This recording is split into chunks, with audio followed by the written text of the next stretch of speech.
Sinisimula na ng Office of the Ombudsman ngayong linggo ang preliminary investigation sa 6 na reklamo kaugnay sa questionable umunong proyekto kontra baha sa Oriental Mindoro at Bulacan.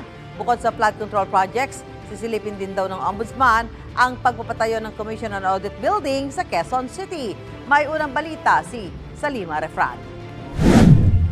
Morning po nag-file po. 6 na reklamo sa ilang maanomaliang flood control projects ang sasalang na sa preliminary investigation sa Office of the Ombudsman ngayong linggo. Yung case ng Mindoro Oriental at yung case ng Bulacan Ghost Projects, paumpisan ko na this week ang PI. Una rito ang mga reklamong graft at malversation of public funds na inirekomenda ng ICI para sa 289 million peso flood control project sa Nauhan Oriental, Mindoro. Sa SunWest Incorporated na dating pag-aari ni dating ako Bicol Party List Representative Saldi Co, napunta ang kontrata. Ang Department of Justice at NBI naman ang naghain ng ikalawang set ng mga reklamong graft, malversation through falsification at perjury para sa 5 ghost projects sa ilalim ng DPWH First Engineering District of Bulacan. Respondents dito sina dating District Engineer Henry Alcantara, dating Assistant District Engineers Bryce Hernandez at JP Mendoza, kontratistang si Sally Santos at iba pang tauhan ng DPWH. Kasi yan, kung fact-finding lang, meron nang naging pagtingin ang DOJ. Pero just the same, sa PI, pwede pa naman i-adjust lahat yan. Just another day of evaluation before we pass it on to PI, before we form the panels that will conduct the preliminary investigation.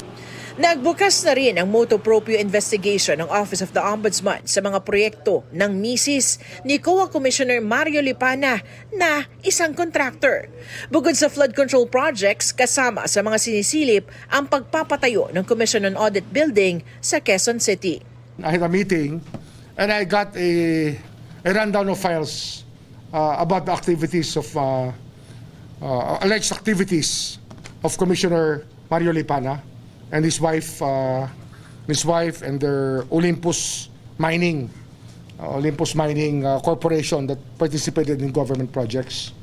Not only government projects in DPWH, supply of fire trucks and other government stuff.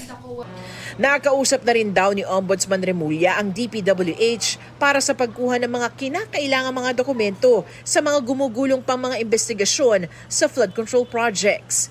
Isang DPWH Undersecretary raw ang tinalaga para rito.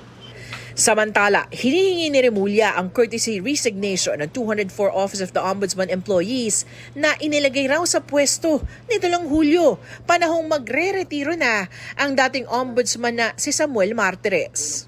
You don't want to be arriving in a place, tapos lahat ng empty seats na ina-expect mo ng mga, para sa mga kasama mo, na-fill up naman bigla. Hindi naman dapat gano'n, di ba? So marami kasing, yung parang considered as para midnight appointees. So we have to work that policy. Ito ang unang balita, Salima Refran para sa GMA Integrated News. Gusto mo bang mauna sa mga balita? Mag-subscribe na sa GMA Integrated News sa YouTube at tumutok sa unang balita.